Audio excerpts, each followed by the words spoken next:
My dear brothers and sisters, the Prophet Muhammad, peace be upon him, explained a remarkable principle.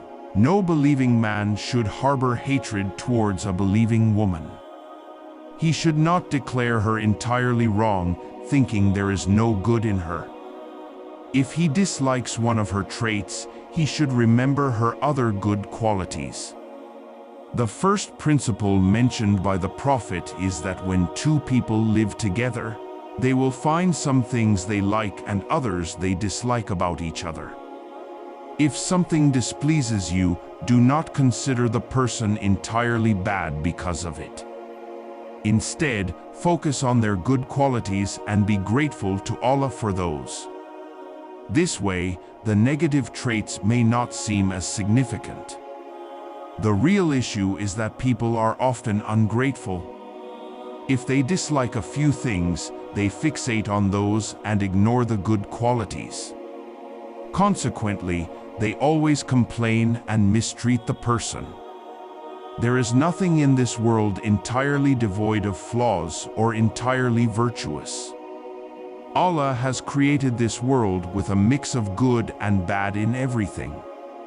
No creature in this universe is absolutely good or absolutely evil. Even in a disbeliever, a polytheist, or a bad person, if you search for good, you will find some goodness. Allah says that if you dislike your wife, it may be that Allah has placed much good in her. Thus, the command is to look at a woman's good traits. This will bring peace to your heart and prevent mistreatment.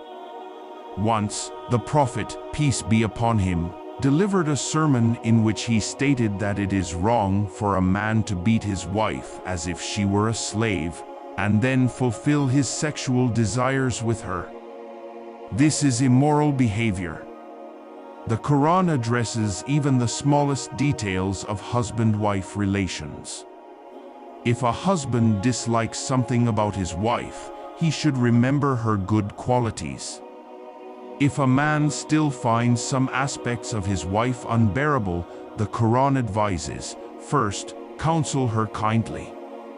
If she changes, then do not proceed further. If this does not work, the next step is to separate beds. If this still does not work, then the final step is to discipline her, but not in a harmful way. During his last sermon, the Prophet, peace be upon him, emphasized that physical punishment should be avoided unless absolutely necessary, and even then, it should not cause pain or leave marks. Throughout his life, the Prophet never struck a woman. His wife, Aisha, may Allah be pleased with her, said that whenever he entered the house, he would smile. The Prophet's tradition is to not hit women. Physical punishment is only a last resort, and the general practice is to follow the Prophet's example of kindness and understanding.